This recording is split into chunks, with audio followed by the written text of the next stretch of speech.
Olá, vou falar agora um pouquinho sobre o mecanismo CAM ou MAC. CAM em inglês seria Crassulacean Acid Metabolism e em português seria metabolismo ácido das crassuláceas. Crassulácea é uma família de plantas suculentas onde foi inicialmente identificado esse mecanismo.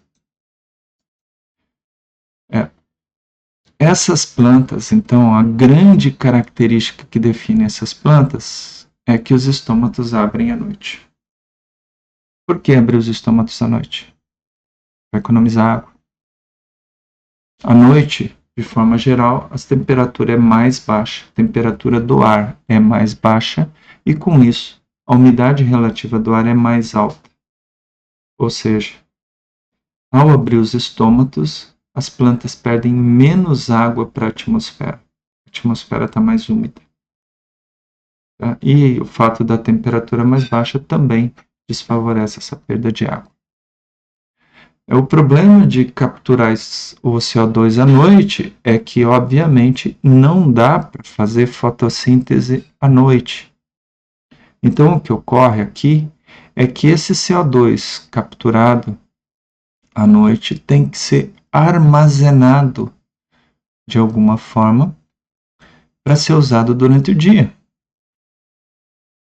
Tá? E é isso que ocorre nessas plantas. É bem característico dessas plantas é que elas são plantas suculentas, ou seja, plantas armazenadoras de água. Tá? Até o ponto que eu sei, então todas elas são plantas conservadoras no uso da água.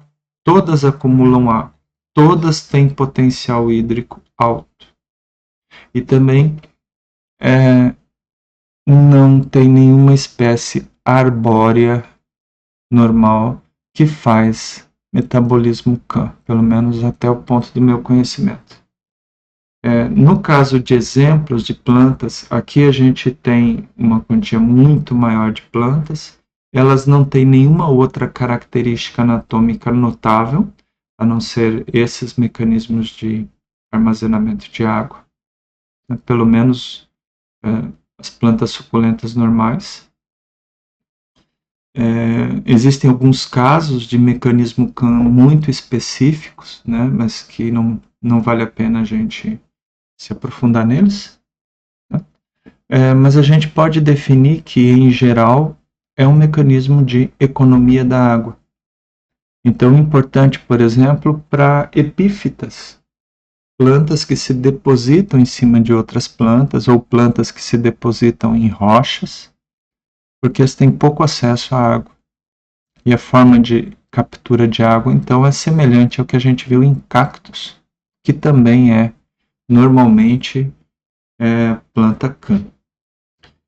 Ainda eu acho que cabe falar que existem plantas CAM obrigatória e existem plantas CAM que podem alterar para o metabolismo C3. Então, um aspecto diferente aqui do metabolismo C4 é que o metabolismo CAM pode ser obrigatório em algumas espécies, por exemplo, nas cactáceas adultas, em geral, é obrigatório, e em outras espécies é um mecanismo para ser usado quando tem falta de água. Ocorre, por exemplo, em bromeliáceas, como o abacaxi. O abacaxi funciona como planta C3, porém, em caso de falta d'água, ele adota o metabolismo CAM. É importante observar também sobre o metabolismo CAM que, por ser um mecanismo de economia de água, como o foco é economia de água, essas plantas não são muito produtivas em termos de fotossíntese. Ou seja, não há grande produtividade nessas plantas. Sempre elas crescem lentamente em termos de matéria seca. Essa figura mostra algumas famílias com metabolismo CAM. Né?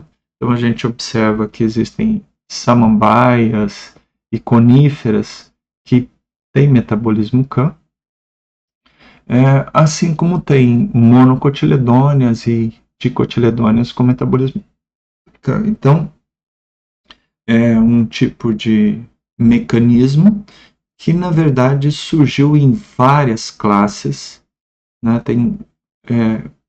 Foi disparado para ocorrer, basicamente surgiu em diversas horas diferentes. Então, não tem uma origem comum do metabolismo CAM, assim como não tem uma origem comum do metabolismo C4. Ele ocorre de forma diferente, surge de forma diferente em várias famílias. O mecanismo CAM em si tem algumas coisas muito parecidas com o mecanismo C4, ou seja, ele aproveita as enzimas, a estrutura do mecanismo C4. Não há necessidade de haver um arranjo anatômico diferente, ou seja, células de plantas CAM não são muito diferentes de células de planta C3. Tá? Nas plantas CAM, então, o que ocorre é os estômatos se abrem à noite, aproveitar as temperaturas mais amenas e tem menos perda de água. Perda de água de plantas CAM é 1/10 de uma planta C3. Com a entrada do CO2, de novo a gente tem a anidrase carbônica, que vai converter em bicarbonato, a enzima PEP carboxilase, que vai pegar isso aqui e juntar com fosfenolpiruvato, exatamente como na C4. O fosfenolpiruvato aqui é produzido pela glicólise, então aquela característica de ciclo não é mais a mesma. A gente até poderia falar em ciclo, mas lembrando que durante a noite tem uma via, não é um ciclo, que acaba aqui no vacúolo. Como é que é? A glicólise quebrando as reservas, normalmente amido, aqui uma frutana, certo? Lembra que a gente falou no aula anterior? Amido, o fosfenolpiruvato, logo perto do finalzinho da glicólise, que vai receber bicarbonato pela enzima PEP carboxilase, formando oxaloacetato, que depois vai ser convertido em malato. Esse malato vai ser transportado para dentro do vacúolo. Por que transportar para dentro do vacúolo? O malato é um ácido, é um diácido, um ácido bicarboxílico. Tá? Então não pode ser acumulado no citossol ou vai dar problema para o pH do citossol. Então esse malato é transportado. Isso aqui representa um transportador de membrana, transportado para dentro do vacúolo através do tonoplasto. E chegando dentro do vacúolo, o malato, na verdade, vai aparecer na forma ácido málico. Esse formato malato ácido málico, a forma que vai aparecer depende do pH. Se o pH for ácido, vai aparecer na forma ácido málico. Por isso que a gente diz que o que se acumula no vacúolo à noite nas plantas CAM é ácido málico. Em condições de pH neutro no citossol, em que o pH fica em torno de 7,2, 7,3, o que é produzido é malato. E quando entra no vacúolo, então, vira ácido málico. Certo? É essencialmente a mesma molécula. Apenas o ácido málico tem o hidrogênio do ácido ligado no malato. Bom, então durante a noite, o que vai ocorrer? À medida que tiver CO2, enquanto essa planta puder manter os estômatos abertos, vejam que ela também depende de ter umidade suficiente nas folhas para conseguir abrir os estômatos. O mecanismo é o mesmo de abertura dos estômatos. Tem que ter pressão aqui para inchar essas células para conseguir abrir. Abrir os estômatos, entra o CO2. Outra necessidade é que precisa ter um armazenamento de amido nessas células fotossintéticas, e esse amido vai ser quebrado para produzir fosfenolpiruvato. Tá? Então, essa fotossíntese depende do estômago aberto à noite, obviamente, e depende de depósitos de amido, normalmente é isso que ocorre, depósitos de amido, para passar pela glicólise e produzir o fosfenolpiruvato. Se faltar alguma dessas coisas, então quando acabar o estoque de amido da célula, ela não tem mais como armazenar ácido málico. Ok? Aí passou a noite, amanheceu. Amanheceu, esses estômatos funcionam ao contrário dos estômatos das plantas C3 e planta C4. Eles abrem à noite e fecham de dia. Ao amanhecer, então, esse processo de bombeamento é revertido, tá? E o malato é jogado no citossol. Tá? Aí, mesma coisa de novo. Tá? O malato é convertido em piruvato. O piruvato é convertido em fosfenolpiruvato com gasto de 2 ATPs. Nesse caso, o gasto de ATP não importa. Por quê? Porque o objetivo da planta não é economizar energia e nem maximizar a captura do CO2 para a produtividade. O objetivo todo aqui é economizar água ao abrir os estômagos à noite. Bom, e o resto é como a gente já tinha visto antes também. Né?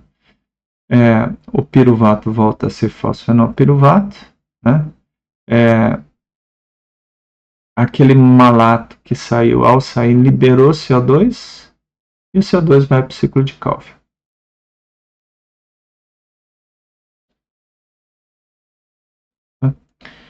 Aqui mostra duas vias alternativas, eu não vou entrar em detalhes quanto a isso, mas em essência é mais ou menos, ou pelo menos em princípio, mais ou menos igual o que ocorre com o metabolismo C4. Né? Então, essencialmente, a enzima que faz a primeira carboxilação é a pepcarboxilase, em ambos os casos, pega bicarbonato, né, e usa como substrato o fosfenolpiruvato. Vejam que essa enzima não tem função oxigenase. Ela só pega bicarbonato. É a mesma coisa, aqui eu não vou repetir, né? Eu vou deixar esse slide aqui porque está em português, ele vem do livro do Thijs Zeiger. Né? É um pouquinho mais resumido que o anterior, mas está descrito em português. A mesma coisa. Né? No cloroplasto, o amido que foi armazenado durante a noite passa por um processo de glicólise. Olha que interessante, glicólise dentro do cloroplasto. Chega até açúcar fosfato, que depois é transportado para o citossol. Né? No finalzinho da glicólise ali, ou seja, a segunda parte da glicólise ocorre no citossol, produz o fosfenolpiruvato, captura o bicarbonato, e vai produzir o oxalacetato, malato, e isso vai ser armazenado no vácuo, na forma de ácido málico, conforme eu expliquei antes. E de dia, o ácido málico sai, é quebrado em piruvato no amido, ou no cloroplasto, libera o CO2 que vai para o ciclo de Calvin-Benson, e de novo, esse piruvato agora vai passar por glicólise reversa todinha para virar amido. Então, piruvato volta amido e o CO2 é capturado no ciclo de Calvin.